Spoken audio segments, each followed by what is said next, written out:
Welcome to Fearless with Jason Whitlock. I am Jason Whitlock, your host.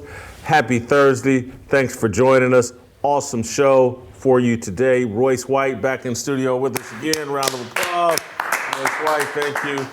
It's been a great week of shows, and it's only going to get better. If you thought Tuesday was popping, if you thought Wednesday was popping, it might be even more popping today. Royce White, Shemeka Michelle, Steve Kim on deck.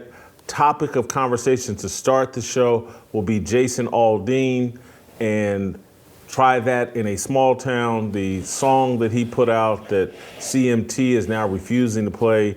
The video, we'll discuss that with Royce and Shemeka Michelle. Steve Kim will join us, and we'll talk about the apparent feud or the seeming feud between Dan Le Batard and Stephen A. Smith over who ruined ESPN. I got a take on that. But you need to buckle up and start pounding the like button and start giving me those 5-star reviews on Apple, because this take I'm about to unleash today, it's not going to be an official fire starter, but I've got a take about this Jason Aldean thing that should set the stage for a unique conversation and a unique take that I don't think you'll hear anyplace else. Buckle up, grab a seat, call your friends, tell them you're going to be busy for the next hour or two because we got a poppin' show. And I'll get it started right now without further. I don't want to overhype it or hype it up too much, but I don't have a problem with Jason Aldean's song. That's not a controversial opinion. A lot of people, including Vivek Ramaswamy, are coming out and saying that this song, Try That in a Small Town, is patriotic and it's non-controversial and I don't get it, blah, blah, blah. The song is controversial. The video is very controversial. And it takes, based on what I'm about to say, it takes a level of honesty, transparency, self-awareness, and courage to stand with and say, you know what, I don't have a problem with Jason Aldean's video or song or the location of where he shot the video, because that is at the heart of this controversy. It's not the lyrics. I'm going to read the lyrics. Sucker punch somebody on a sidewalk. Carjack an old lady at a red light. Pull a gun on an owner of a liquor store. You think it's cool? Well, act a fool if you like. Cuss out a cop, spit in his face. Stomp on the flag and light it up. Yeah, you think you're tough. Well, try that in a small town. See how far you make it down the road. Around here, we take care of our own. You cross that line, it won't take long. For you to find out, I recommend you don't. Try that in a small town. Got a gun that my granddad gave me. They say one day they're gonna round up. Well, that shit might fly in the city. Good luck. Try that in a small town. See how far you make it down the road. Around here, we take care of our own. You cross that line, it won't take long. For you to find out, I recommend you don't. Try that in a small town. Those are the lyrics. Non-controversial, makes perfect sense. This guy's upset about the BLM riots. This guy's upset about the direction of the country. And this guy's upset about a level of violence that our government seems to condone and support. And he's saying, like, okay, that's fine. Y'all want to do that in the city? Come to my neighborhood. Come to where I grew up and where my fan base is.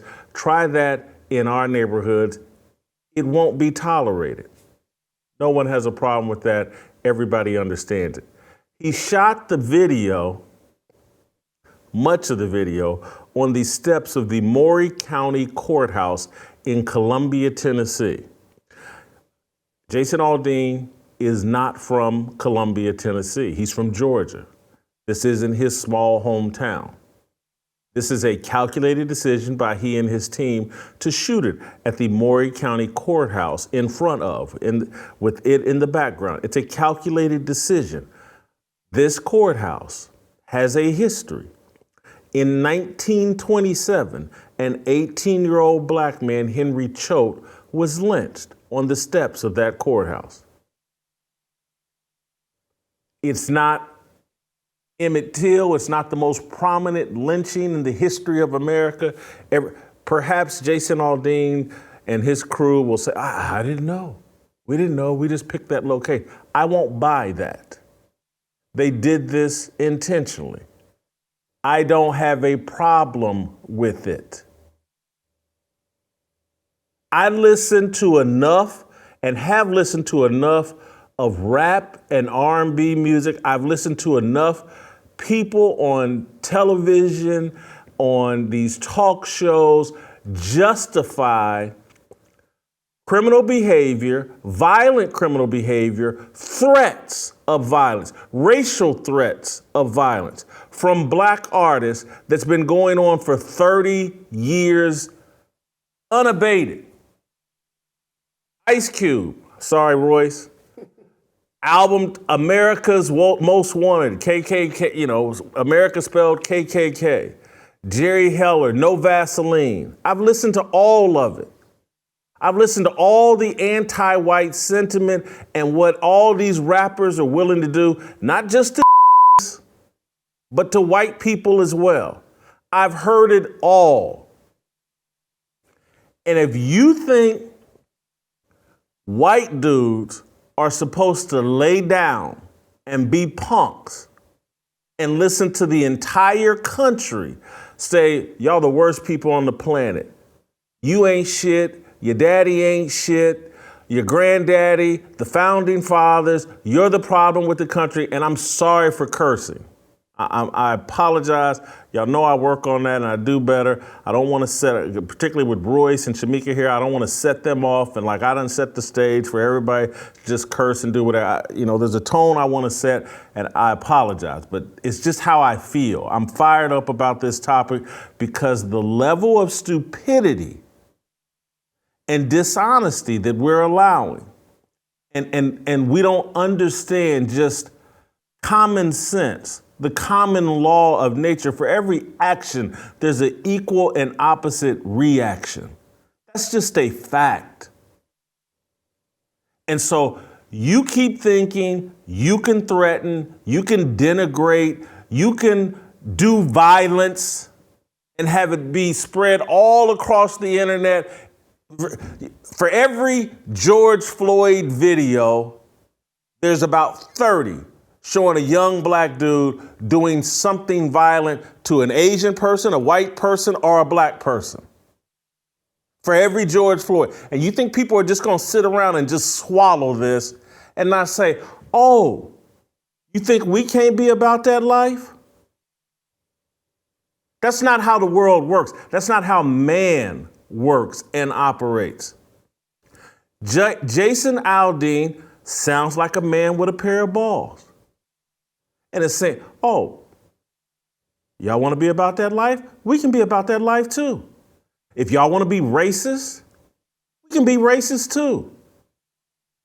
The whole country music industry has been bending over backwards trying to acquiesce and please the whole little woke crowd. And none of it's good enough. The other side just keeps doubling down, tripling down, quadrupling down. The white man is evil. He deserves to be eliminated. Every TikTok video, every social media video. And we're supposed to sit here and Jason Aldean and white dudes are just supposed to, you're just supposed to take all that. You can't say nothing back. You're a punk. We've punked you out. We've got you cornered. You can't say the things that we can say. We can say you can't. All of these double standards. It's eventually going to go out the window and men are going to be men. And they're going to say, oh, you want to have a race war? It's on. Let's have one. That's just man. Any man, non-effeminate man. And I'm assuming Jason Aldean is a non-effeminate man. I like the song. I wouldn't have done the video at the Maury County courthouse, but I'm black. I don't blame a white dude. He's being explicit. He's telling y'all exactly where to stick it, where the sun doesn't shine. He's keeping it real. He's being authentic.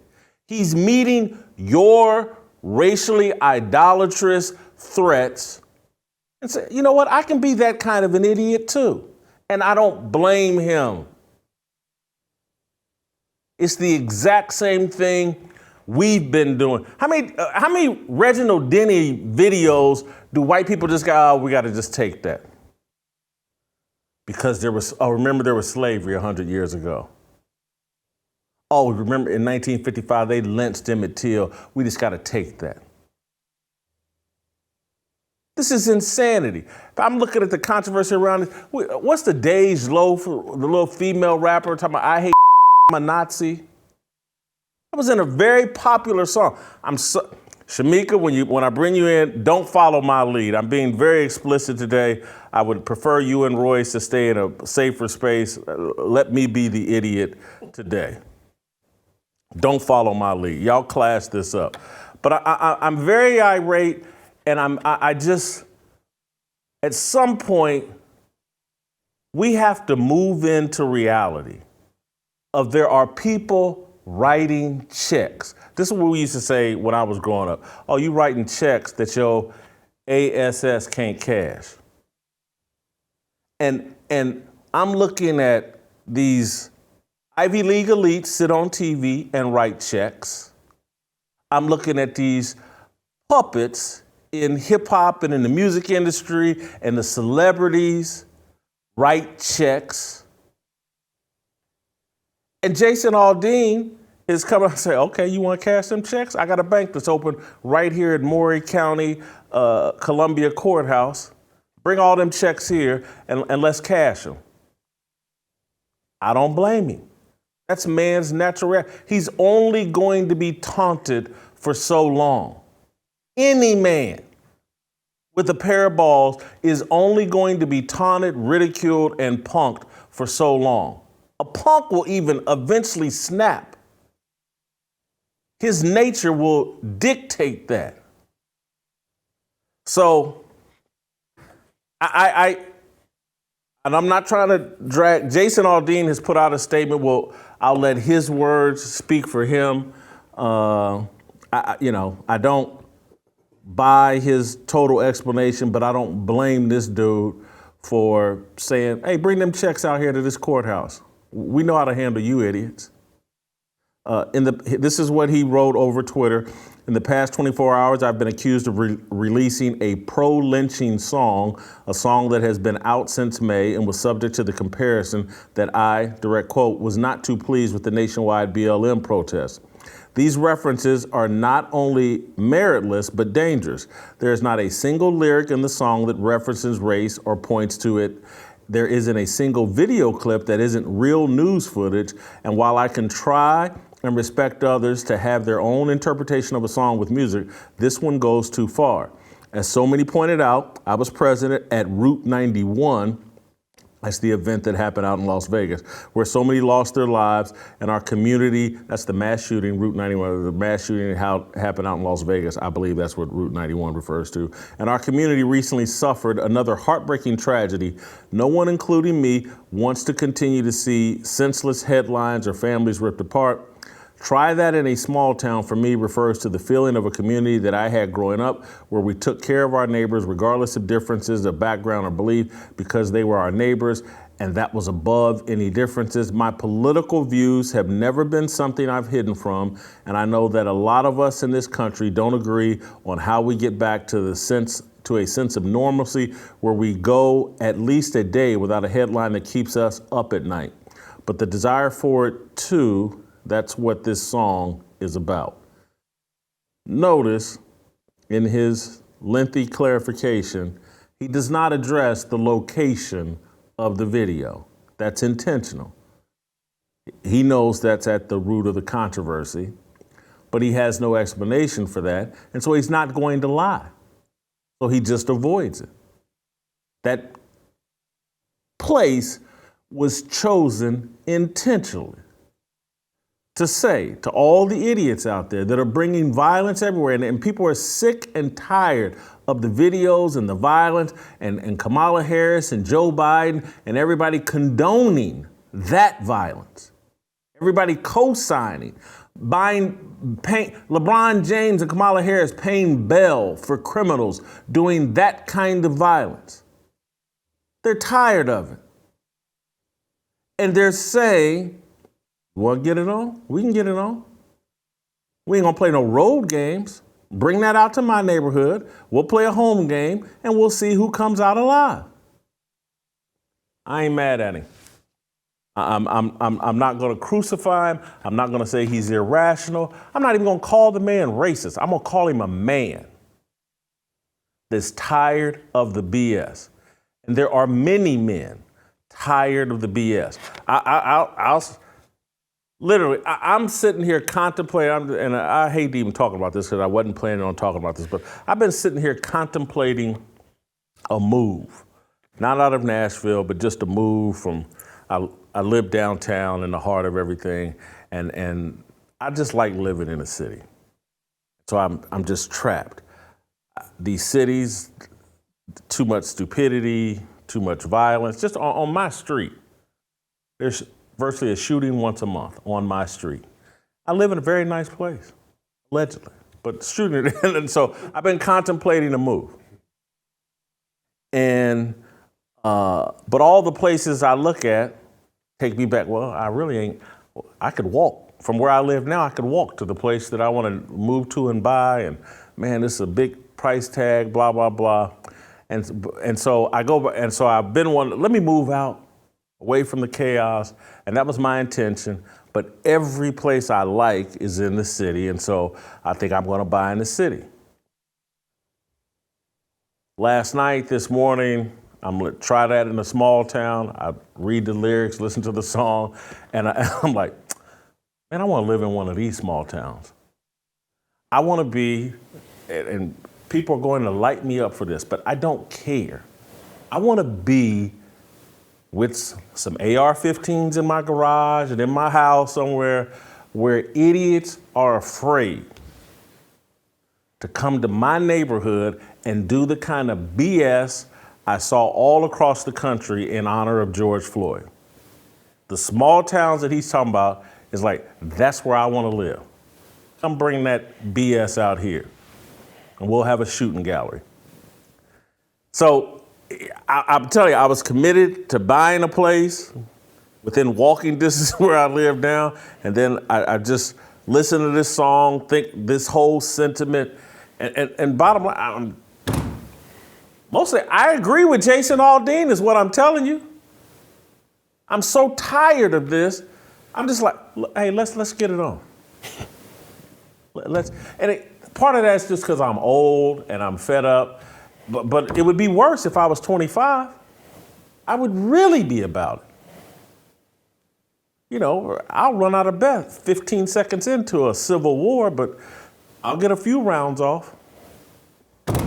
Anyway, that's my take on it. I don't want to, obviously, you guys know how we do on this show. Everybody has a right to their own opinion, their own point of view and perspective. I'm walking Royce and Shemeka into a, ticklish conversation. But anyway, Royce, your thoughts on Jason Aldean and this controversy? A ticklish conversation. That's a nice way to put it. It feels like a buzzsaw. I mean, where to even begin with this? It's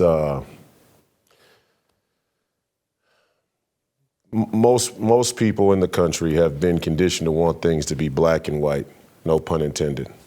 And very, very few things are black and white anymore. I know the mainstream media would like everybody to believe in this black and white polarization and dynamic that pays huge dividends for them, quite literally, with the financial Ponzi scheme they're running. And I've said that on the show before, black versus white make off with the green. And that is the scam, right?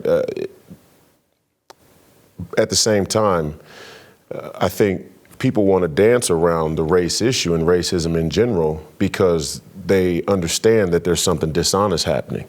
And in doing so, they miss where the actual racism is on both sides, whether it's black people in this sort of reverse racism that's risen up in the inner cities and throughout the universities and so on and so forth, or whatever remnant of genuine white supremacy still exists, both in the universities, in the major cities, and in the rural areas. I think the bigger representation of racism right now, white, Nazi, Crown, Darwinist, scientific racism exists at the highest levels of technology, in the technological industry, in the science that's coming out of it. It's not in rural, small town America. Royce, marinate on that point, because it's a very profound point. Mm-hmm. First time people are hearing it or perhaps digesting it. Stay in that for a minute in terms of, because what he's saying is, it's the people at the Ivy Leagues and with all the degrees and all the people we're supposed to respect at the highest level, they're the real racists, and y'all keep looking for these good old boys who basically just want to mind their own business, have a beer, go hunting, chill with their girl, listen to some country music, and just be left alone. Yeah. Well, I mean, let's just look at the numbers. Who's killed more black people? People who live in rural small town America, or people who have 8-year degrees and PhDs? It's not even close. And help finance Planned Parenthood. I mean, well, the Planned Parenthood is one thing, but we could also look at the ambitions and the agenda and the execution of war all around the world from the military-industrial complex. Droning people to death. Droning people to death. You know, it goes, and not even that. Let's talk about our food. I mean, the entire food industry, which is, if you say the police are the lowest rung of the military-industrial complex, then food is the lowest level of the medical industrial complex, okay? The food, like Robert Kennedy sort of alluded to, the science behind our food and vaccines and all these things have a racial animus at the heart of them. And so I say that, and the only reason I went down that road is to try and preface this point. Black people have to just wake up and be accountable to what we're doing to ourselves in terms of perception, in terms of how we are viewed. When I was growing up, the elders in my community, they would always tell you, whether it's a coach, a teacher at school, represent your family, act like you got some sense, right? Like the sense God gave you, like the sense your mama and people raised you with, right? Because you're a representation of them. And I said yesterday, or Tuesday, we don't want to be judged by our identity, but then our entire identity is wrapped up in our skin. We don't want to be judged by our skin, but our entire identity is wrapped. Okay, fine. If you want to be pro-black, that's great. But every time you leave the house, your actions reflect upon black people, whether you like it or not. Doesn't matter if it's fair. And you could even argue that it's not fair. That's not the point. If I wear Big 3 on my uniform and I go into a nightclub, and I get to throwing bottles, or I get to disrespecting the waitresses, or that reflects on Cube, that reflects on the Big 3. And now every other athlete that comes in there, for those people that work there, they're gonna have a built-in memory of what happened. And right now, black people have embraced the violence that spawned out in our communities all across the country. Not only does the mainstream media use it, the PhD Ivy League white supremacists of the Liberal Party use it to spark the race war and justify their rigging of elections. Because that's really the scam here is I'll get back to that. But not only that, we've actually taken our music and one of the few places where we have great, original contribution to American society and let that become a bastion of commercialized violence of black people and in our imagery. And I mean, we embrace it. So any of you black folks out there with a degree, you went to the HBCU and you're educated and we are not all like that. It's like, well, you let the anti-Jews promote you like that. It's the bottom line. I don't care what you say you are in your little apartment, in your little corner of the world. You have let the anti-Jews in the music business promote black people as savage, as anti-human, anti-civilized, savages. They rap about it right out in the open. And so white people in this country have a natural reaction to that. You're talking about somebody who lives in rural America, all they see are the statistics. All they hear is the music. All they hear are the memes that some real white supremacists are gonna use to help shape a race war up. And to go back to what I was saying about the elections, I'm sorry to be long-winded. This is at the heart of this whole, race is at the heart of the whole thing. It's just not what people think it is, like everything else. The Marxists, the communists that have hijacked black people, women, gays, and Jews, they don't care anything about women, gays, blacks, and Jews. They care about authoritarianism. They care about totalitarianism. When the job is done, when they've executed the plan, they will use the state. They will use the military to come door to door and shoot every black, woman, gay, Jew in the back of the head to tie the knot on the whole thing.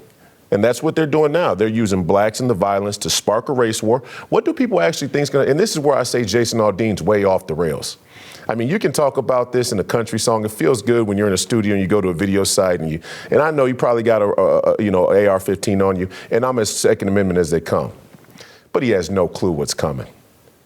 He has no clue what's coming the same way black people who carry pistols with switches on them in the neck, they have no clue what's coming, okay? The level and sophistication of the military-industrial complex that we've let get out of control, when they come door to door, when they come town to town, you're gonna need a little bit more than patriotism. You're gonna need a little bit more than this sort of reckless abandon that young black men show. You're gonna need organization, because these people are trained. They're organized, they're highly organized.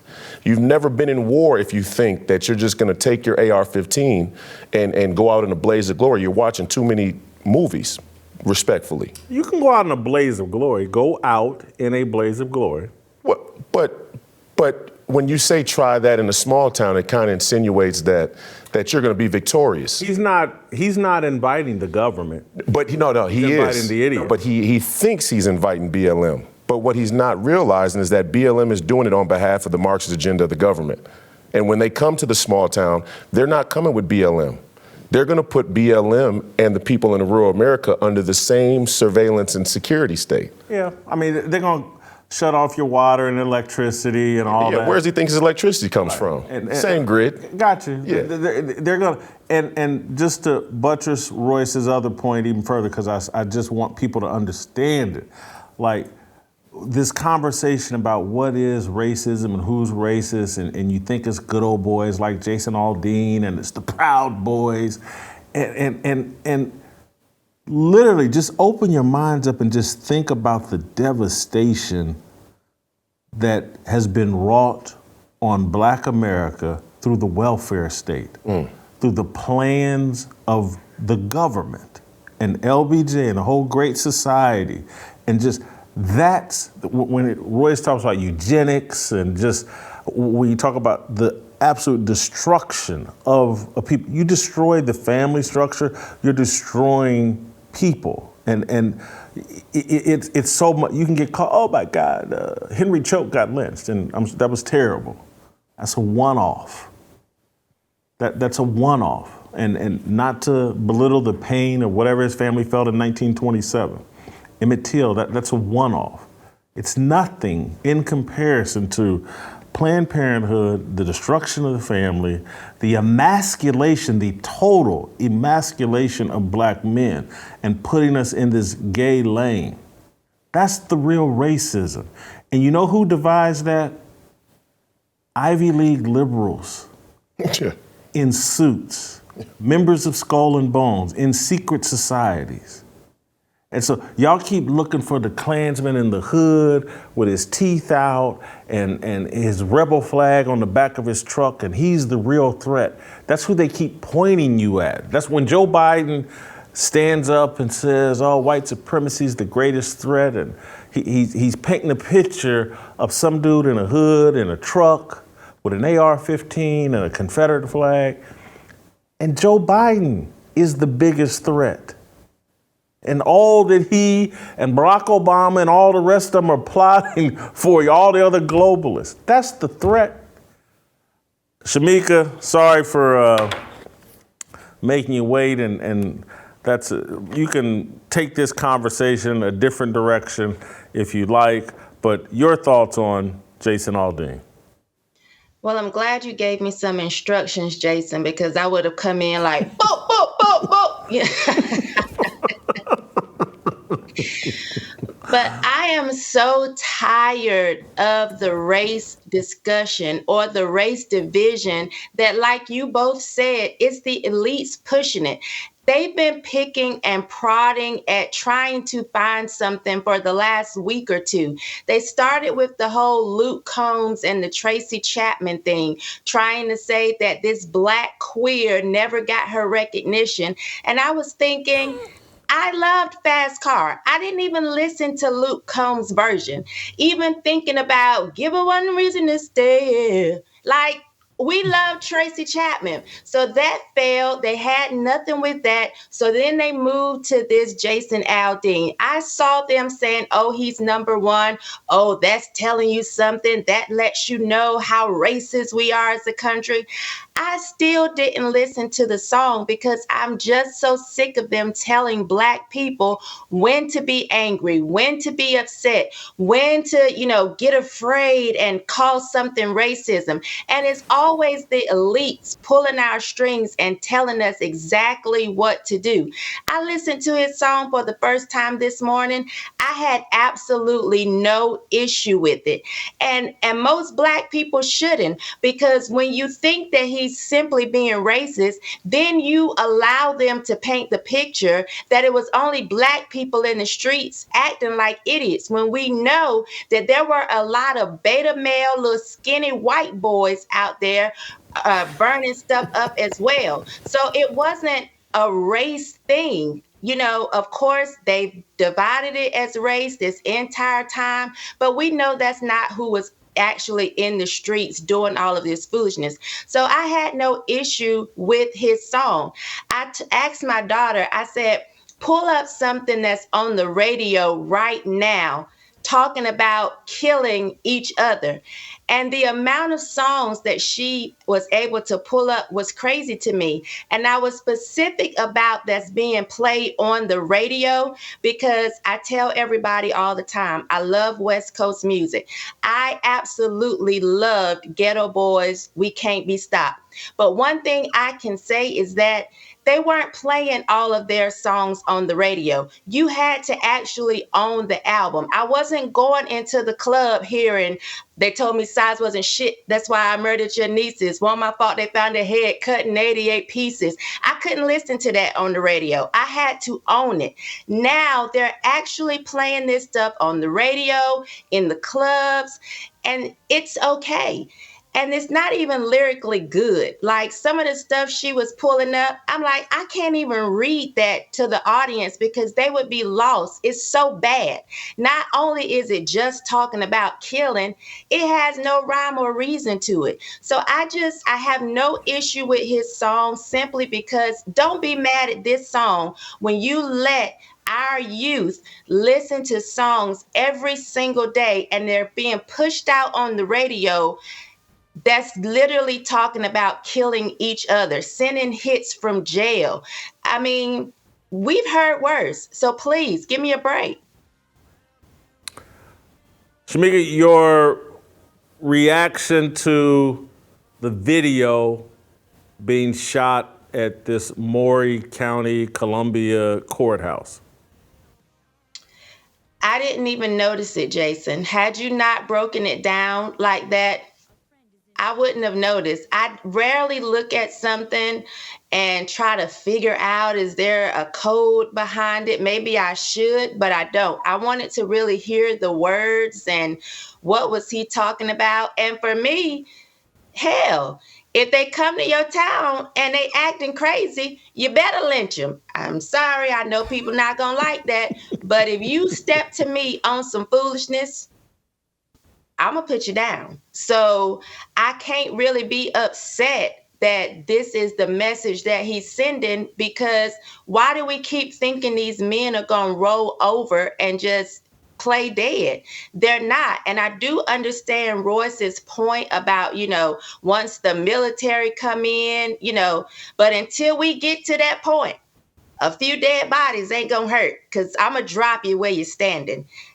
Bring the government after that. Once you approach me and you put me and my kids in danger, I'm not even thinking about the military at that point. I'm thinking about the harm in front of me, the enemy right that's present before me right then. Thank you, Shemeka. Great job. Have a great weekend. Gonna let you go. I want to read this statement from Tennessee State Rep Justin Jones. I think he was one of these Martin Luther King impersonators that got kicked out of the state legislature briefly. As Tennessee lawmakers, we have an obligation to condemn Jason Aldean's heinous song calling for racist violence. What a shameful vision of gun extremism and vigilantism. We will continue to call for common sense gun laws that protect all of our children and communities. He just turned this into a 2A. anti-NRA Second Amendment issue. This is what they do. Yeah. And 3-card Monty. And again, and Justin Jones is one of these, he's black in skin color or whatever, and he's allegedly for us, but this whole, and Maj talks about it when he's on the show, that, anyone foolish enough to think disarming black people in the hood is a good thing has never lived in the hood, wasn't raised by, my father carried a gun every day of his life. My mother, when we lived in the hood, had a .357 Magnum. In her purse. She carried everywhere, and when someone tried to run up on her when we were living on 38th and Grand Boulevard, she put that thing on him. I've seen my father pull his out. He's passed now, but Justin Jones and these other overly educated idiots that are allegedly speaking for black people and the masses, they're idiots, they're lying. They don't have your best interest at heart. How long are we gonna go for this? Nobody perhaps needs the Second Amendment more than black people in the inner city. And I know that sounds crazy, but again, the dudes doing all the shooting, they're not acquiring these guns legally. So they're going to have them regardless. And so it's the actual citizens that are protecting themselves and keeping the predators at bay that need those guns. And so this is the mind screwing that they've done to convey. It would almost be like if Justin Jones were advising me, he'd be like, you need more McDonald's in your diet. And then he's, that white man that's telling you to mix in salads, he's a racist. And that's how stupid we are. It's like the guy telling Whitlock to eat more salads, he's the racist. The guy driving him to McDonald's, he's the one that cares about him. That's our approach to virtually everything. Yeah, no, we're dumb. We're real dumb. Yeah, and I mean, that's just what it is. And they treat us like we're dumb. And, a lot to unpack here with this. Again, I look at it from a more political standpoint always, and I find it I'm very uncomfortable with BLM being used as this bastion against protest in the most general sense. We're about to go to a nuclear war. We're on the doorstep of a nuclear war with Russia over a country that we have no national interest in other than Russia and trying to fight a war that's been going on between Russia and Great Britain for 200 years. But now we're on the doorstep of nuclear war yet again. The last time JFK saved us from a nuclear war with Russia. We're on the doorstep, and there are no protests. And so when Jason Aldean uses protest footage, you'll hear a lot of conservatives across the country say, yeah, we don't protest because it doesn't do anything. But then you complain about how much damage it did. I don't buy that. I don't like that. Every single conservative, every Christian should have a Bible, should have a flag. They should be at every United States Federal Reserve. There's only 12 of them. So don't give me this shit about you don't have the time, or you don't know the place, or it doesn't do anything. They should be at every United States Federal Reserve until we pull our weapons and our military support out of the Ukraine, and they won't. And the mainstream media has done a great job to use BLM to disincentivize protests in the most general sense, and I can't stand it. It disgusts me. Okay, Royce, I agree with you, but let's. This is how the casual supporters of Black Lives Matter, because I know a lot of people, won't call them friends, I'll just say I know a lot of people that, well, I'm not with Black Lives Matter, but I agree with the sentiment, and they thought there was something healthy about the BLM protest. Mm-hmm. And I say that there was nothing healthy. What it's done is help to basically illegalize protests. Yeah. And so they got played too. No doubt. They got checks and they got to move out to mansions, but they got played too. A few of them. Yeah, a few of them. Most of the people that were at the protest, they just got played.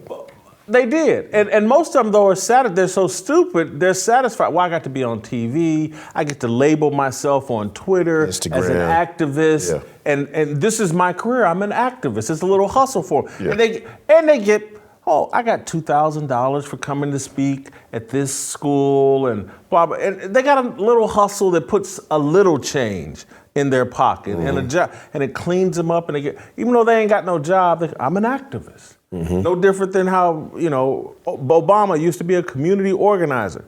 But they don't realize the connections, like this World War III thing is real, and we do actually need protest, but everybody's afraid to protest now, particularly since it seems like the only people that are against this World War III thing seems to be like MAGA conservatives, not establishment conservatives.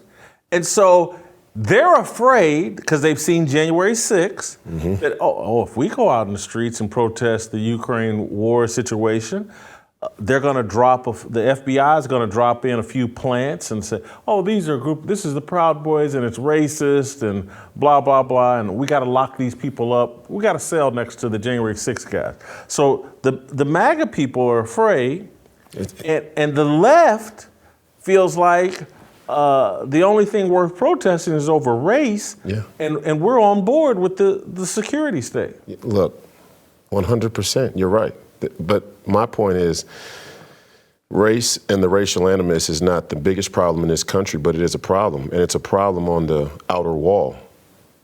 The Republican Party is the outer bastion of New World Order. The KKK and Antifa are the same people. People have trouble reconciling that. The KKK and Antifa are the same people, just as much as the Uniparty Democrats and Republicans are the same people, and they have a firm bracket on the entire political spectrum. But I'll give you an example. Why is it that the Jason Aldeans and these rural town, small town American patriots have all of this, not all of this, but this reinvigorated emotion for any chaotic young terrorist that may make their way to a small town, but they don't have that energy for the government? Royce, I disagree. I think the people that Jason Aldean is representing, they went to D.C. on January the 6th. And the FBI went to D.C. on January 6th. Royce, there was like 1 million people there. Yeah, I get it. But my point, and yes, don't get me confused here. I'm as MAGA as they come. Right. But within the MAGA movement needs to shed any superficial support, any superficial energy, because we're coming to the time where How do you shed it when they just plant it? How do you know? How do you know Ray Epps? you need great leaders. You need real leaders. The leader's a guy named Donald Trump. And he's done a great job so far. They try to put him in jail for. This is my point. What more, in order for us to have, first off, let's get something. And look, I don't have a problem with the song. Well, I'll give you a story first. Can I do that? yep. Let me give you a story first. In the Republican Party right now in Minnesota, in CD3, they just had a huge coming together of big time money donors, people who really have juice in the Republican Party. They brought them all together, had a little function. At this function, one of the Republican officers was told by a very, very big donor, we got too many Bible thumpers in the party. There's too many Bible thumpers. He's a physicist. He said he leads with, I got over 40 patents. So we know what we're talking about, right? Ivy League, PhD guys. I have over 40 patents in physics, and he's a physicist. We got too many Bible thumpers. And I agree with Margaret Sanger. Poor black people shouldn't have babies. That's who's running the Republican Party.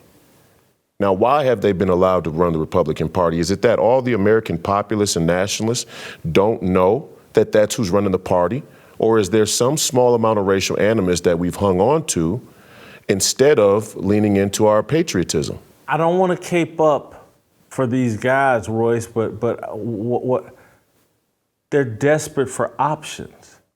And so I think for lack of a better description, the Jason Aldean crowd. Mm-hmm. They're like, what are my options? The Democrats, who are satanic, or the Republicans, who are satanic adjacent. Mm-hmm. Yeah, absolutely. And those are their only options. And so what they did, they said, no, okay, screw the rhinos and blah, blah, we're going to MAGA. And then the whole establishment, including Republicans, Lindsey Graham, Mitch McConnell, they all sat around and let the MAGA movement be framed as this racist group of hillbilly idiots. But I don't think that's what the MAGA people didn't want, that brand, and they're just looking for an option. They're just and they're right now we're only presented two options: Republicans and Democrats. Look, this is a numbers issue. We have to figure out right now, and then we have to promote and strategize and try and sort out who's really MAGA and who's not. And that's a tough thing to ask of the American people. It's a tough thing to ask of the leaders because. But here's my point, Royce, is like, let's say we were able to weed out and and there was realmaga.com and it was only for real MAGA. Mm-hmm. The way the system is rigged is they're going to infiltrate real MAGA with fake MAGA. It's just going to happen. Okay. They're going to put people in red hats and T-shirts that will be fake MAGA, and they'll do what Ray Epps did. Okay. And so it's, again, they're playing a level of chess and have everybody boxed in, because you make a marvelous point in terms of we're at the brink of a war with a nuclear power. Mm-hmm. This thing could get, and there's no protest. That's got to be the first time tumbleweeds in American history. In American history, yes. There's been no protest around any. We have small little wars and there's protests. Absolutely. We're at the brink of nuclear war and there's no protest, and that's because of, I got a hats off to the machine that boxed everyone in. And again, if you're Tucker Carlson and you ask questions, well, you're a conspiracy theorist and you're an idiot and you're working on behalf of Putin. And people go for this. Yeah, on every side they're going for it. You're gonna. I'm not trying to bait you or put you in a jam in a tough spot. Mm-hmm. But I think of someone like an Ice Cube, who I think is relatively aware, particularly for a celebrity. Mm-hmm. He did the song "Arrest the President."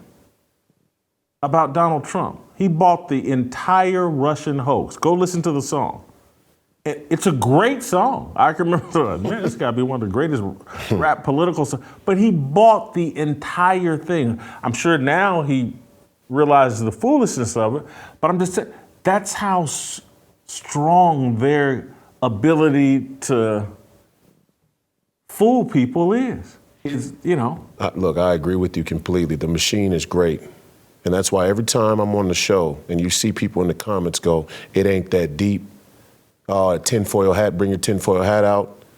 Those are the people we need to weed out. Go caucus with the Democrats. You're a Democrat. You're a Democrat, because they are that good, and it is that deep. And we don't need no tinfoil. The machine is working great. It's doing its job. It's got everybody pointing their guns in the wrong direction. If not, they don't have a gun. If not, they're pointing up in the air and glitching, as they would say in the video games, right? So the machine is working fine. The crisis is of leadership. And we seem to have this mentality like there's nothing we could do. There's a lot we could do. And let me just tell you, the Republicans right now in this country, the Republican Party has been charged to save the country, as fate would have it. That's just the way it is. Half of the Republican Party are American citizens. The other half are globalists and racists. That's the reality. And it's hard for us to tell which is which, because right now we're in such a pinned position against the left. We would like to believe that everybody who's Republican is with us, or they're with us enough to execute the agenda or to come out victorious. But you don't come out victorious it's not about winning, it's about how you win. And that's the moral hazard we've gotten ourselves into up until this point. We went into wars, we won the wars, we didn't win those wars. We didn't win in Iraq, we didn't win in Afghanistan. We didn't win in Vietnam. We really didn't win in Vietnam, but we haven't won a war. We haven't won a war since World War II. And you could argue we didn't win that war. Because what happened after World War II? All the Jews lost their faith. I'm going to stop there, Royce. I got to get to Steve Kim. We got to get to other stuff. When we come back, Steve Kim's going to join us. We're going to talk, lighten up the conversation, talk a little sports. Stephen A. Smith, Dan Batard, next. It's my obligation, no hate, discrimination, raising up your hands for freedom. Yeah, 모두 다 빨리 박수 쳐 기다리지 말고 서둘러 Reason that I'm back is to feed you raps and I see that you are 배불러 So fly All right, welcome back. Are you tired of all the cleaning products you use around the house, always smelling like nasty chemicals? Would you rather be using something that not only smelled better, but was made out of natural products that you could trust as well? If you would, I recommend you check out Naturally It's Clean. Their products are made with hospital-grade cleaning solutions that are going to smell great every time. For instance, Bob Vila says that Naturally It's Clean has the most eco-friendly carpet stain remover on the market today. And it's Bob Vila, so you can kind of take that to the bank. I personally love Naturally It's Clean. I have it at my home. I have it at my mother's home in Indianapolis. We're both using it. We love the products. Their Essential Starter Kit, which features 4 of their most popular products, is one of their top-selling items, and you can get 15% off for a limited time when you go to naturallyitsclean.com/fearless. These products are manufactured here in the US of A. They support your conservative values, and on top of everything, they offer free 2-day shipping. Please check them out today and get your Jason's Essential Starter Kit by going to naturallyitsclean.com/fearless. That's naturallyitsclean.com/fearless. Guys, I use this stuff myself. I got my mother use it in Indianapolis. She loves it. I love it.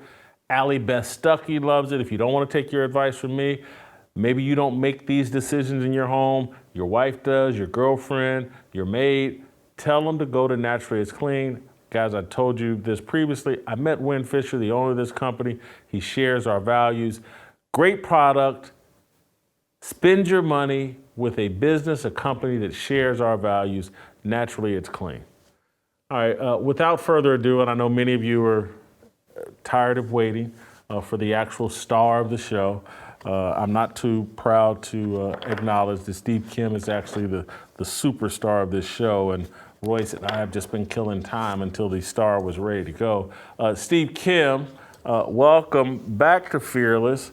I want to talk with you today about Dan Le Batard and Stephen A. Smith and some pretend feud, but you got any pleasantries you want to get out of the way before I get deep into this topic? No, not really. But I heard you talking about Ice Cube and his messaging. You know, I will say this. People are allowed to evolve. But I do remember about 3-4 years ago when he came on Fox Soul, which is like the urban version of The View. And when he came to talk about the plan for America, okay, this is what I didn't like. When those cackling hens, those scrags, shout out to Angry Man, started excoriating him and berating him, he backed down. And I'm thinking to myself, no. O'Shea, you must be strong in your message. You cannot back down. You must now become bold. So the next time he's in that situation, because I think he's coming back out of that shell. So if he ever goes back on that show, he needs to go back to America's Most Wanted with the 3Ks. Great album, by the way, in 91, right? So if he's in that situation again, I'm telling you, he needs to go, what ho? Shut up, bitch. And get going. And then, because the messaging is right. I'm being serious. Tell me I'm right. Come on, Royce, you never back down. Am I right or wrong? I don't want to put you in a tough position with the big 1,000%. Thank you. 1,000% right. Dap right there. Well, anyway, let's get on with my show. I know we got topics to get to, but I just want to get at that. I'm a fan of Ice Cube. Come on, I want him to do this the right way. All right. Rooftop Korean Cossell there giving his take on Ice Cube. All right, so Steve, Le Batard and Stephen A. Smith, and I want to start with a clip that's Stephen A. Smith is on Le Batard's podcast. It was the fourth clip that I sent you guys in the group, Le Batard and Stephen A. Smith, going back and forth for about 2 minutes. This was back in March. And this is Le Batard telling Stephen A. Smith how First Take basically ruined TV, sports TV. Play the clip. I hate what you two have done to sports television. You can say that all you want to. I would say, who the hell are you to sit up there and say me and him? What about you? Where the hell were you? Living under a rock, teaching at Miami U? You were a part of it too. You ain't innocent. I'm talking about all the imitators that you have birthed. All of the imitators that are all over the place, thinking without the journalism credentials that the point of all this is to turn it into an argument on television. Well, I would take umbrage at what you're saying in this regard, Dan. Those people who don't have a journalism background, who don't exercise journalistic ethics and beyond, how are we responsible for that when our background is based on that? Skip Bayless was a journalist for decades. I was a journalist for decades. We come on television and those ethics are applicable. The fact of the matter is that when I take a position, it's the same kind of position I would take writing a column. The difference is, instead of writing 800 words and being limited to that space, I get to talk for a few minutes on each subject. When did it happen that I ignored the fact that I was a journalist for the Winston-Salem Journal, the Greensboro News and Record, the New York Daily News, and then the Philadelphia Inquirer? Before I went to CNN-SI and then Fox Sports and then ESPN. When did it occur in my career that I ignored the journalistic tenets that came with the job? Oh, it's not ignoring them. It's that they shrink in the face of the need for the argument as entertainment. It's that Kellerman offers too much nuance, so we have to make it in the form of entertainment. We have to. It's not that it's ignored. It's that the journalism becomes less important. It's the argument. It's the sparks. It's the debate that needs to be carried. So that was back in March, and it's resurfaced again. Stephen A. Smith, now I want to play this clip of Stephen A. Smith here recently and in the past week going at Le Batard about this same topic again. It amazes me how somebody like a Dan Le Batard will sit up there and lament the state of affairs in an industry you are participating in. You sitting on the air, I don't know how long ago it was, with Jamel Hill talking about how, you know what, it's a great thing you left. Really? Okay. Probably is. Because I know you're gifted at what you do, and you're a great person. You know I love you, but I'm getting on Dan Le Batard about this a little bit. Why is ESPN always a topic of discussion like this? And why are folks coming off like we're losing? Subscribers have diminished. We're in 72 million homes now, not the 90 plus million or even 100 million that we were years ago. Do you have any idea how dominant ESPN in the sports landscape? We're number one. No one's close. No one's close. Subscribers have dipped because we have a younger generation with the advent of social media and the digital stratosphere, and they found different options other than linear television to watch a product. Steve, I'm going to let you go first here. Okay. And there's additional clips we'll play later, but I'm going to let you go first here. Your take on this alleged feud between Le Batard and Stephen A. All right, I'm going to go back to the West Coast hip hop 90s again. This kind of reminds me of when Eazy-E left NWA. They were all in the same gang, and then all of a sudden, one guy's 100 miles and running, and now they're kind of like enemies. But, I mean, honestly, this is kind of like, let's say, I haven't been in a history book in a while. I'm kind of more or less reading my Athlons and my Street and Smiths, getting ready for the college football season, guys. But this would be like if Hitler and Mussolini did a podcast together, and Mussolini said to Hitler, I just hate what you did to Europe in the 30s and 40s. And I'm like, well, wait a minute. You're both kind of in it. They're both very, very complicit. Because if I was Stephen A. Smith, I'd say, you know what? And I hated the way you made your show highly questionable into a loony bin of leftist liberal politics and the woke agenda. This is just my opinion, and this is my theory. The reason why I think Le Batard has so much animus right now for Stephen A. Smith, it is very obvious that Smith is now uncovering and revealing some of his I don't want to say right wing, but let's say conservative tendencies and beliefs. And that angers Le Batard. Just the fact that here's a guy with the megaphone who was probably more successful than he was. Say what you want. First Take is a flagship show. Highly questionable, was part of the lineup. Never had that success. But a lot of these individuals cannot separate the politics from the professionalism from the personal. And once Stephen A. started to espouse certain views that were not part of their playbook, that's when it became very personal for Le Batard. I disagree with that take. I don't think that's what's driving Dan.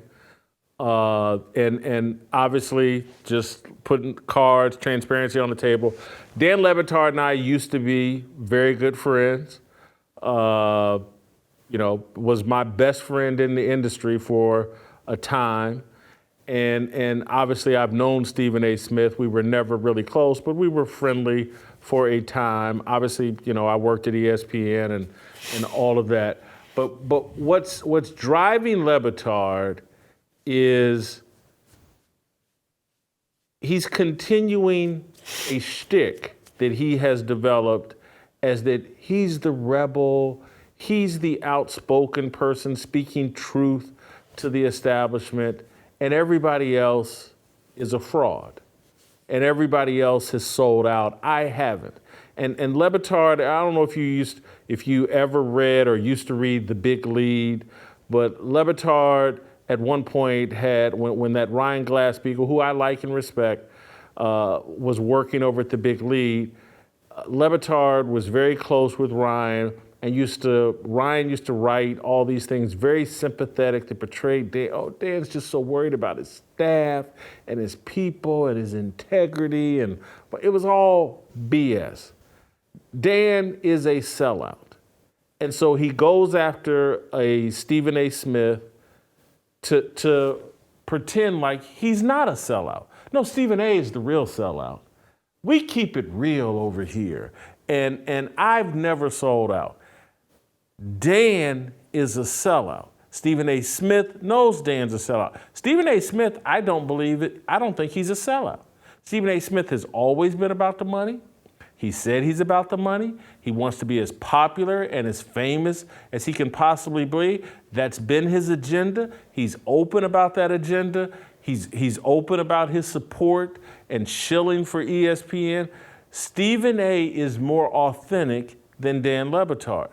People can hear that, and Le Batard and his crew may respond like, oh, Whitlock's bad because he and Dan aren't friends anymore, blah, blah, blah. That ain't it. Not it at all. It's just I had to come to a realization about who Dan Le Batard is. He's phony. Keep in mind, Dan Le Batard's parents are Cuban refugees. In the true sense, Cuban refugees.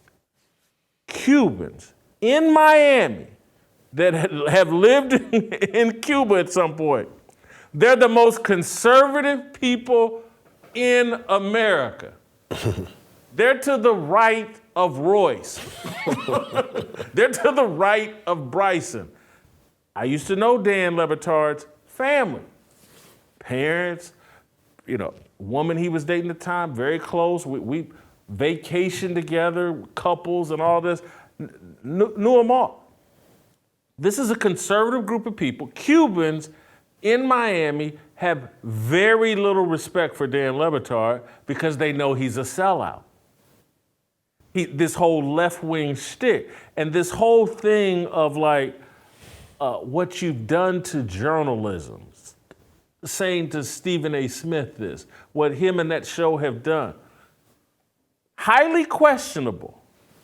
Did more damage to journalism, sports TV journalism, than First Take and any other of the shows wrapped together. Dan Le Batard, Bomani Jones, that was his partner in crime when the show had a tiny modicum of success. Bomani Jones has no journalistic chops, resume, record, nothing. No, and that's not me being bitter. The facts speak for themselves. Bomani Jones ain't never covered no team. He's never been a journalist. He wrote a handful of articles, and Bill Simmons used to call him out how lazy he was and how the guy keeps falling upwards. I can remember back when I was on Team Bomani Jones, Bill Simmons used to be like, what are you talking about? This guy's a clown. He has no work ethic, no follow through. He's accomplished nothing, and we keep giving him opportunities. At that time, I was defending Bomani. Bill Simmons was actually right. That's who Dan Le Batard partnered with on Highly Questionable. Dan Le Batard had no respect for Bomani. I heard that from Dan's own mouth. Bomani had very little respect for Dan Le Batard. Heard that from Bomani's own mouth. But they did a show. They'd bring on rappers and let the whole little clown show thing go.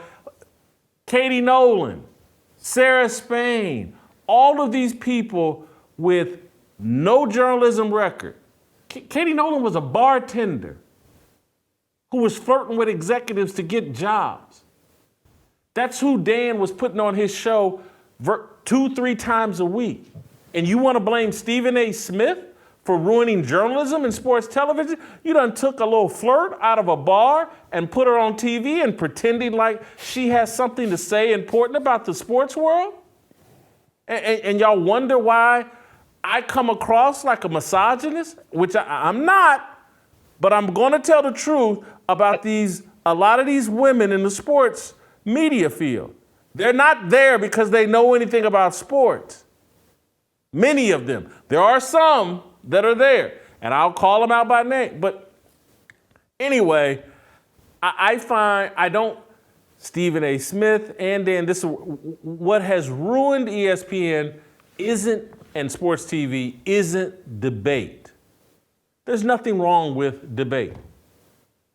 There's nothing wrong with even orchestrated debate like Stephen A. and Skip Bayless do. The problem with sports TV is dishonesty. That's the problem. That's what ruined it.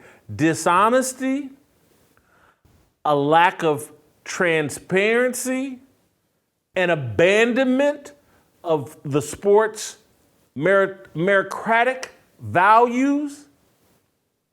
That is what has damaged sports. Putting on unqualified idiots to spew left-wing political talking points. I'm talking about unqualified idiots. Jemele Hill, pretending like she has something important to say about the world, other than tweeting, Donald Trump, he's a racist. And pretending like that's a serious conversation and you're sitting across from a serious journalist. Jemele Hill has a very limited journalism record. She worked at some newspapers where they pushed her up the ladder because she's a black woman and she was unique, and you could get diversity, equity, inclusion bonuses for being the exec that promoted her. But she ain't got no journalism record. Hardly any of these people do. Dan Le Batard used to be a good journalist. He sold out and started associating with and promoting people with no journalistic record, and he got in the whole dishonest game. Oh, let's pretend like, oh, Katie Nolan, what she has to say, oh, I'm on the edge of my seat. This bartender that's, has never accomplished anything, she's got something important to say about sports. He did that, not Stephen A. Smith. So, and then my last thing, Steve, that cracks me up. And we worked at, I don't say this in any kind of condescending way, but we worked at ESPN at different levels, and you and I, but we both worked at ESPN. I was hired personally by John Skipper, who is Dan Le Batard's business partner for Meadowlark Entertainment. That's his business partner. He was the CEO, president of ESPN from 2012 to 2017, 18, something like that. He worked there even before that, before he ascended to be president. He lost his job because he's a cokehead. I'm not speculating. His own words. He lost his job because he said his coke dealer was trying to blackmail him. And that's who Dan has partnered with. John Skipper's a hardcore leftist. And he got run out of ESPN. He went to DAZN, that flopped. And then he partnered with Dan Le Batard at Meadowlark Entertainment. And to sit there and to say that Stephen A. Smith and Skip Bayless ruined sports TV, when anybody with a brain who witnessed what John Skipper authorized and did and allowed to happen at ESPN, a man with a coke habit who claims that his drug dealer was blackmailing him, I don't happen to believe that. That's his story. I believe a hooker that he was doing coke with was blackmailing. That's my belief. Could be wrong. But if you listen to the story and put it all together and just, again, dope and hoes run together. Yeah, it's peanut butter and jelly. But man, I've been keeping it too real this week. I apologize. But dope and hoes. They're just taking me there. But to sit there and blame Skip and Stephen A. when John Skipper got bullied by Deadspin.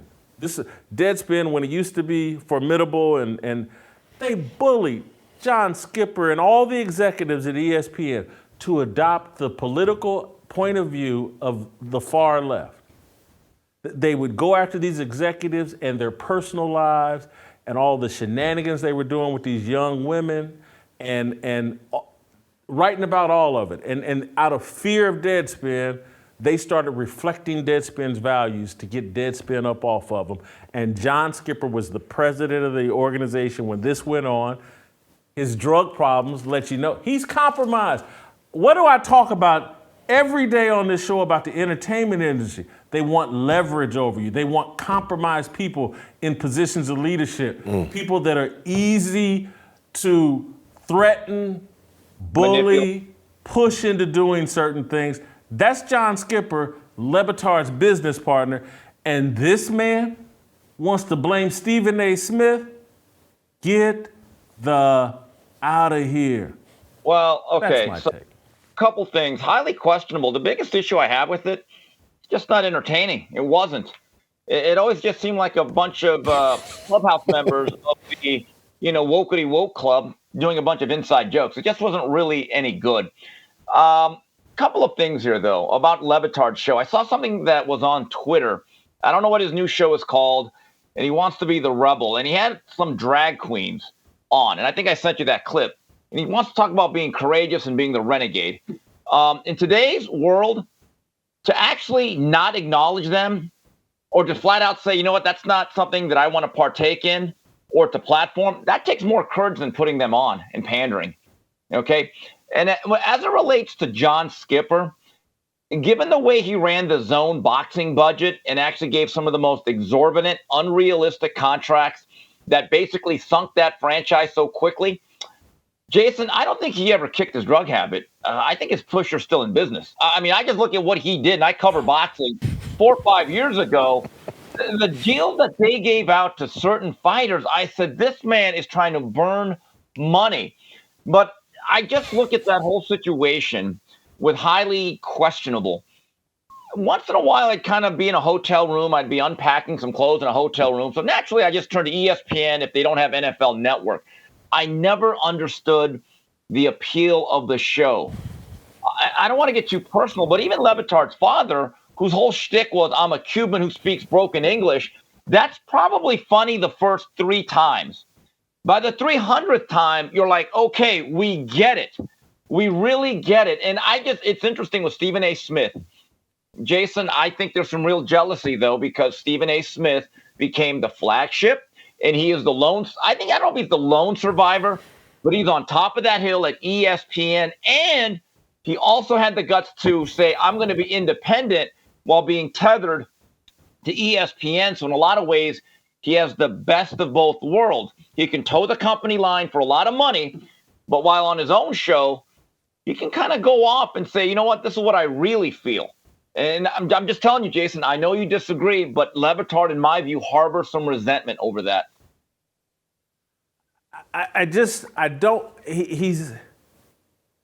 He's not moved by jealousy.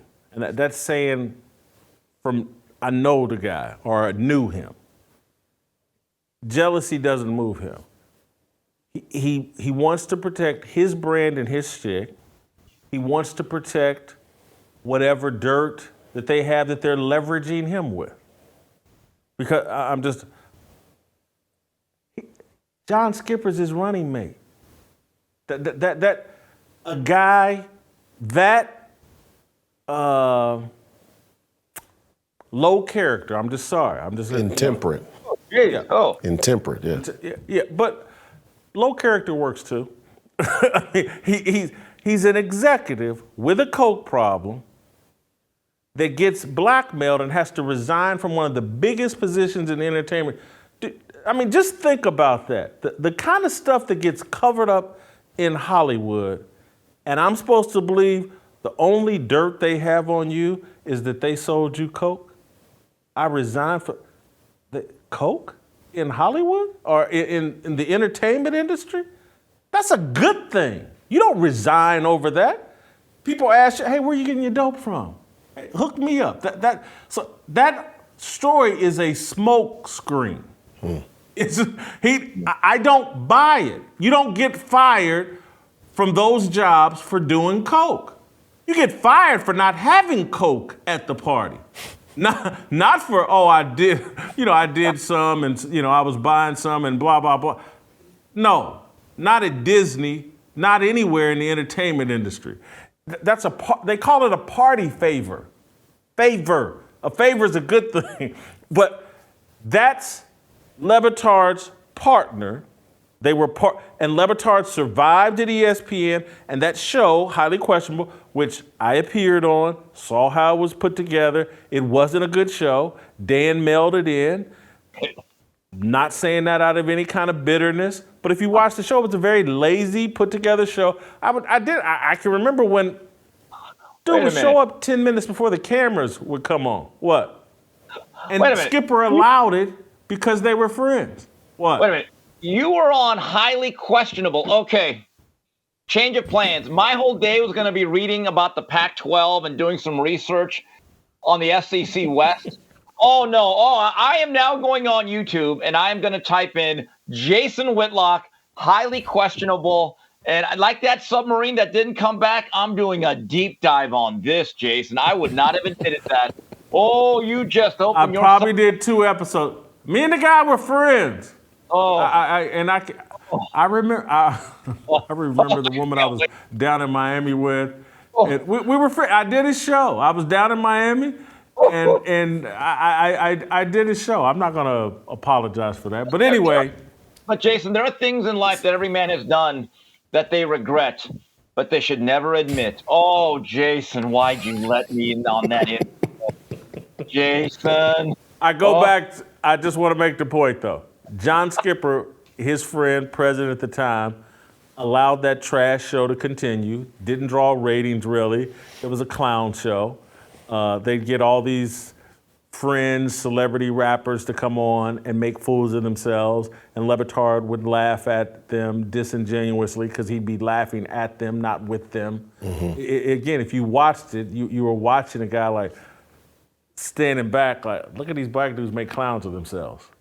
And I'm the cool guy, but he's really laughing at him. And again, when you like know the values of his family and him, it's a joke. It was always a scheme and a joke. And so I just think he's using Stephen A. to, say, hey, I'm a rebel, and Stephen A. is the establishment.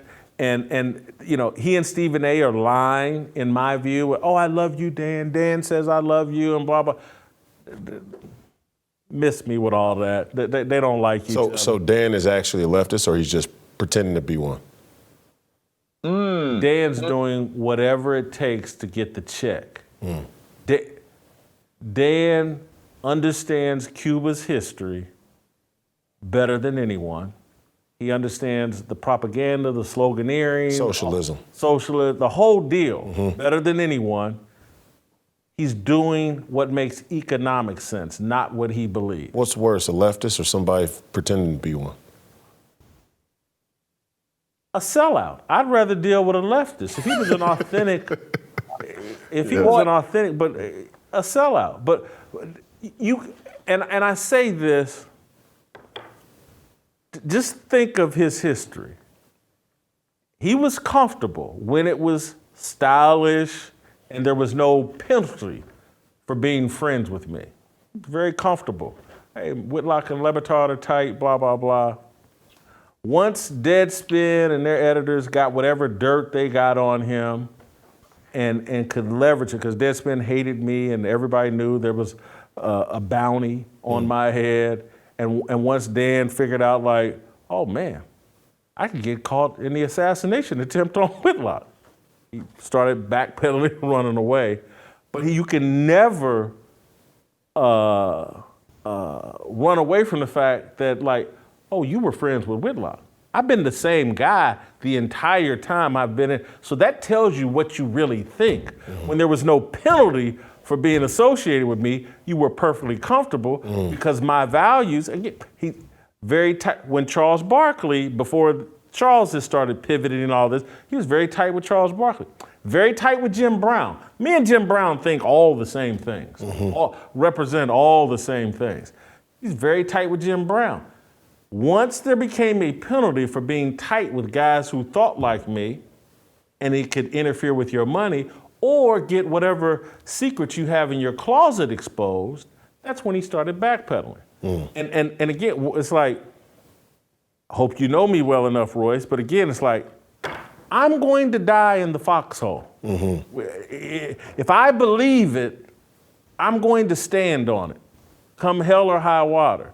And foolishly, I thought Dan had some of that in him. He has none of that in him. He's just about the money, and he'll believe whatever he's told to believe. But he is carrying on this little gimmick with, Stephen A. Smith and trying to protect his bona fides as a rebel. But it's a joke, and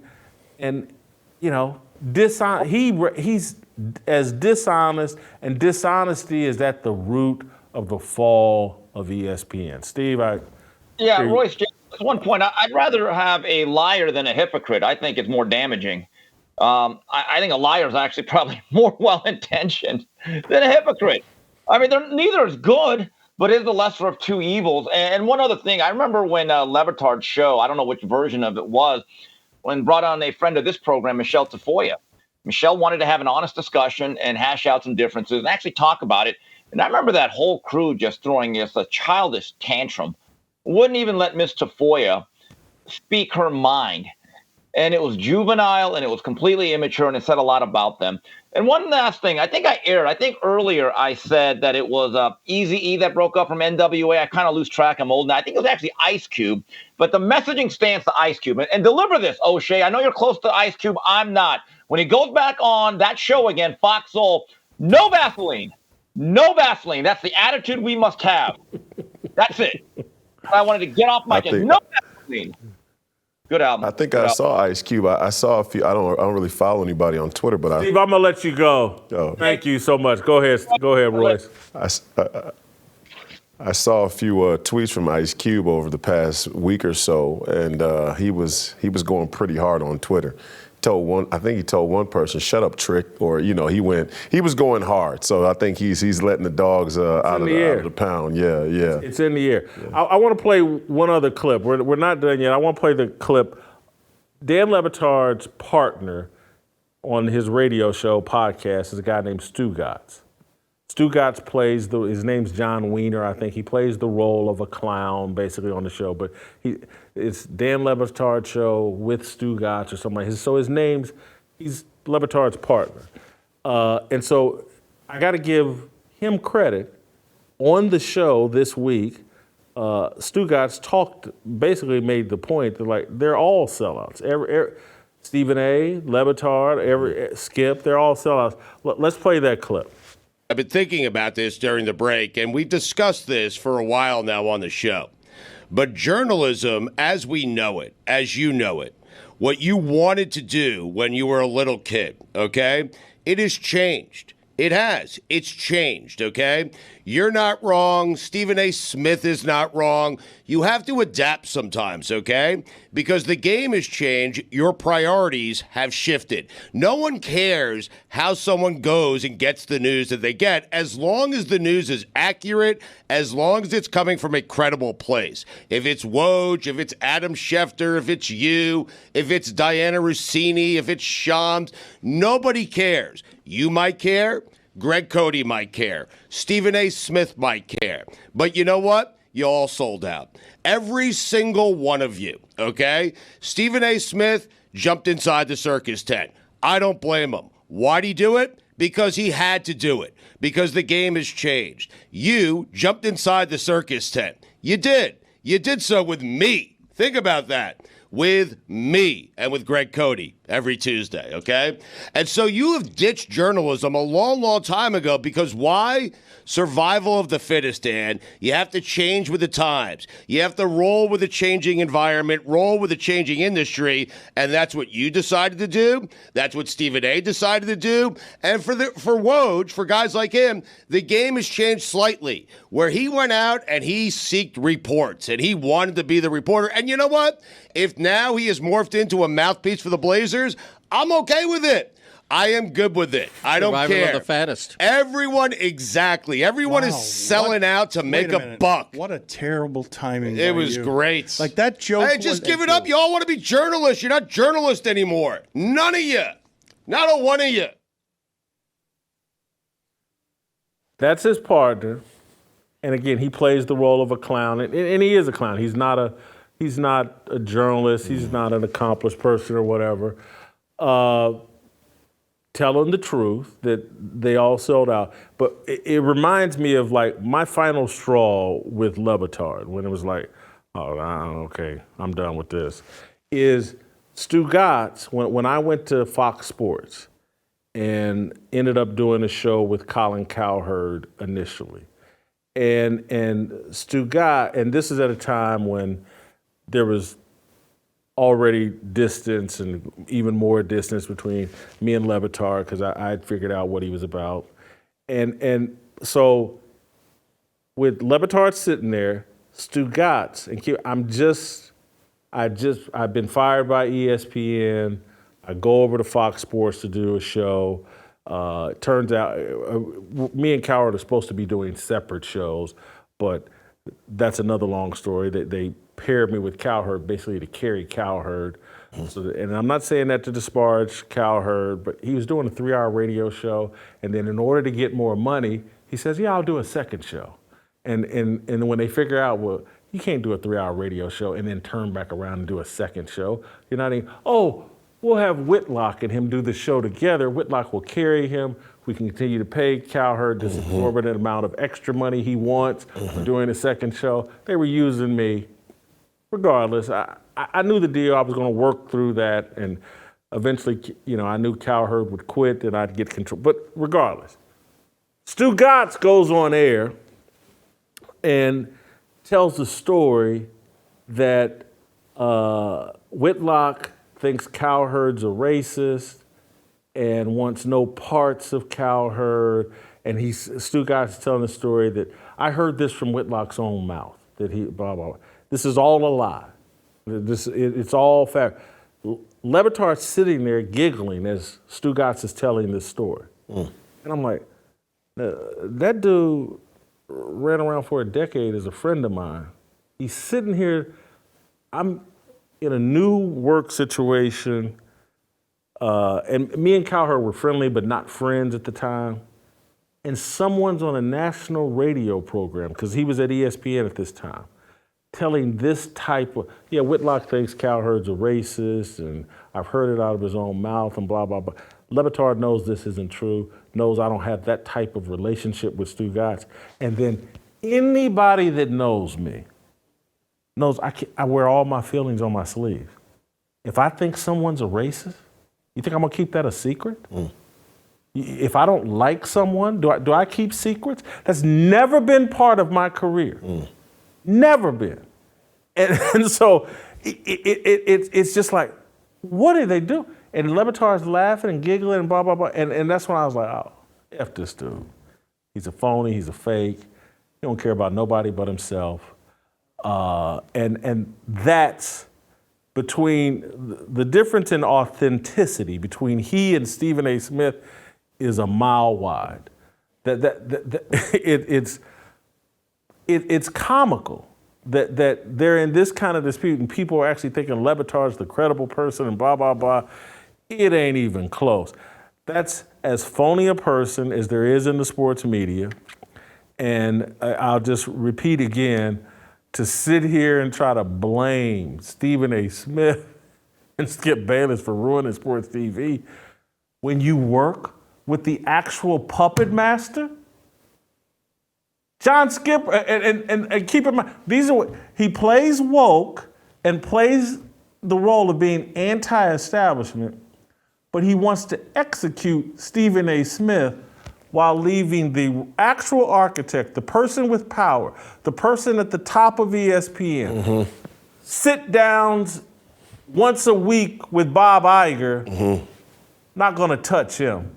Not going to talk about, he paid Stephen A. Smith. He controlled all of this. It's not John Skipper, the cokehead. It's Stephen A. Smith, the little black dude that's taking 10, 12 million a year and taking care of his family and living out his American dream. He's the bad guy. John Skipper, we won't even talk about him. That's the cowardice that drives me crazy. Hey, the machine will swallow you up. That's what Stephen A. is going to learn here. When I saw Stephen A. in New York City, he had this look about him like he was tired. When you see somebody off camera, you go on camera, you can put on the face and the energy, but off camera, he looked tired. And he's done a lot of shilling for a long time for the establishment. I think he's genuinely tired. He wants to get out, like you said the other day. As far as Batard goes, never liked him. Never liked him. He's a cuck. It doesn't shock me that he would hire some bartender for some coochie. That doesn't shock me. Hold on. Let me be clear. Okay. He didn't hire Katie Nolan. Okay. She's hired by ESPN. Yeah, keep her on, whatever the case may be. He's just, and again, pretend like she's saying something important. Yes. None of that stuff surprises me. Yeah. And Bomani's, pitching both ways at best. So obviously, I have made that same. you get a cuck and a gay black guy together, and sparks are sure to fly. So,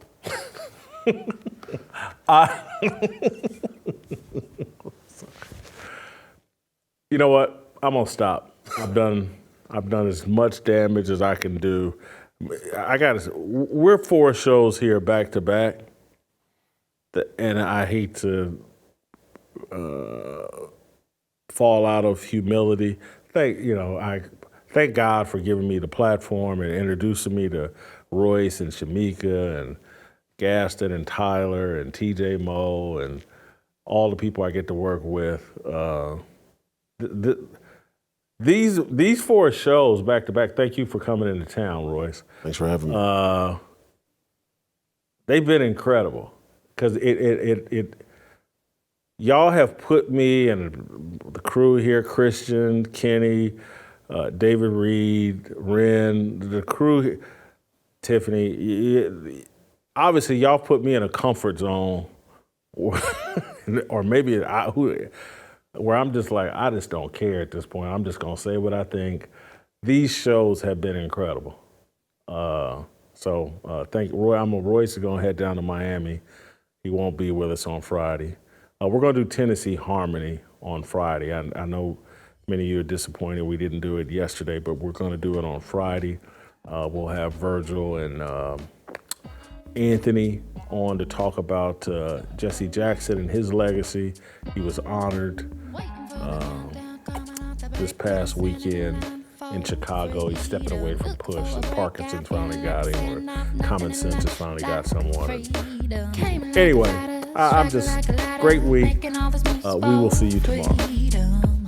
I want freedom. No negotiation, my sister, no relation. We all just wanna have freedom. Sitting on a corner, never been alone. I'll break my back for freedom. Blessed, we are living, get back. We are receiving, no deceiving. We all wanna be free. We want